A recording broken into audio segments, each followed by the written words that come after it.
Magandang araw mga katits. Pakikita ko tong malaking boulders na bato na hinati.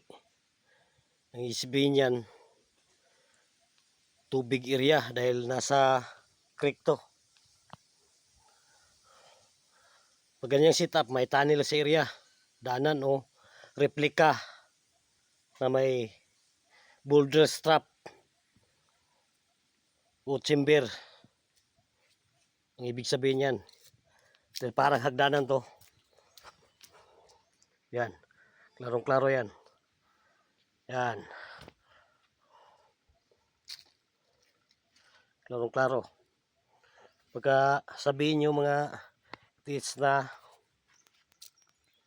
nature lang. Yung bato, nature, pero talagang hinati yan.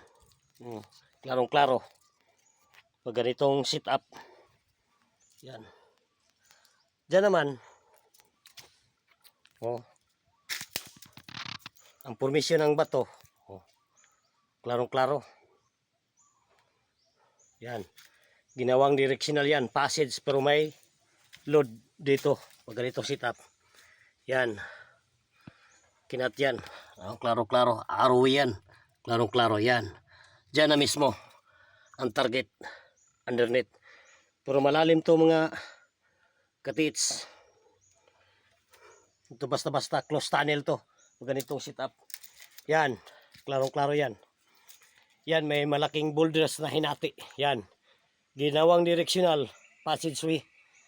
Yan, naka-norte yan. Dito naka-south. Yan. Ito, naka-south. Yan, naka-norte. Yan, klarong-klaro sa kamera. Yan. Legit yan, no? Makinis talagang legit yan pagkagawa. Ito.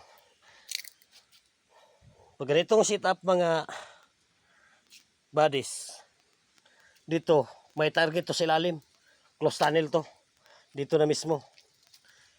Diyan naman, side. Yun, yung may tubig. Diyan, may target, isang target yan. Pero ang lalim, hindi natin alam. Dahil hindi naman tayo kasama sa nagbaon yan. Diyan mismo. Dito. Ito naman, ginawang passage. Yan, klarong-klaro. Yan, passageway yan. Patungo sa target. Diyan naman mismo, may target. Diyan. Yun o. May dalang butas na legit. Yan o. Kasi ang apat na daliri. Yun, dalawa. Ang ibig sabihin yan, big deposit. Yan. Parang mata yan. Dalawang hole. Dito yan nakaturo. Dito mismo. Mga katiits.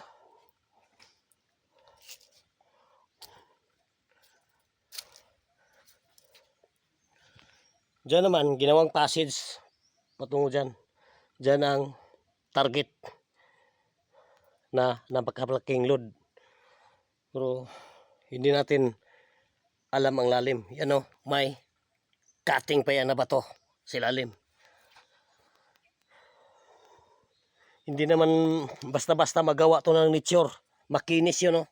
Yan o, klarong-klaro yan o.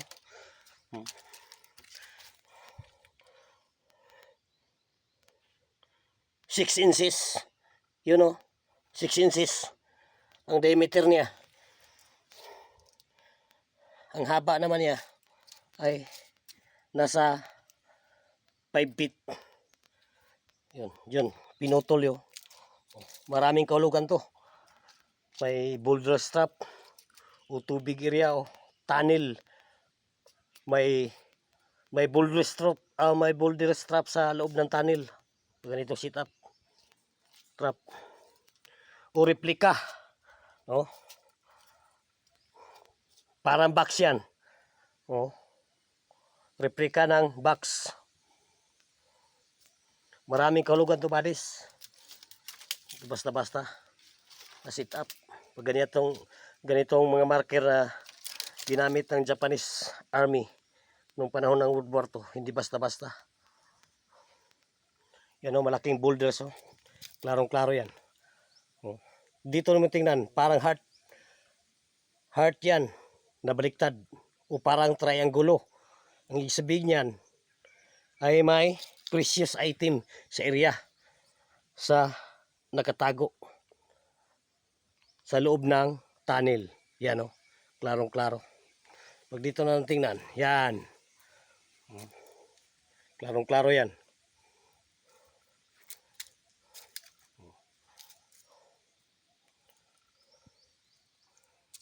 Dito na mismo. Ang target underneath. Dito ang opening. Diyan naman. May load yan. Klarong-klaro. Yan, klarong-klaro yan. Arrowway yan. Yan. Diyan. Ito, may lumabas na hidden trail marker dahil sa tabi ng ilog to. Ito, triangle yan. Yan. Fire element. Yan, klarong-klaro. Diyan nagaling. Yan.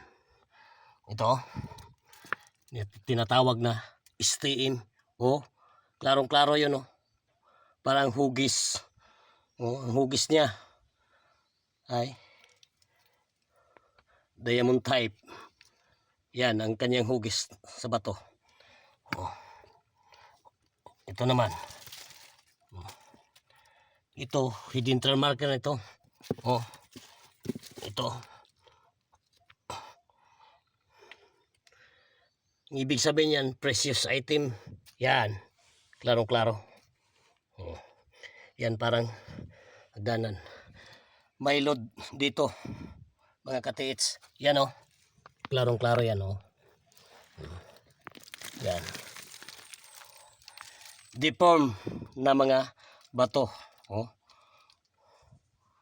Hidden trail marker na dahil nasa ilalim. Bigo, ito. Yun o. Klarong-klaro. O. Ito ang mga hidden trail marker na nakatago sa ilalim. Dahil nadaanan ng tubig, lumitaw ito. Pag ganitong sit up. Thank you for watching, mga katiits.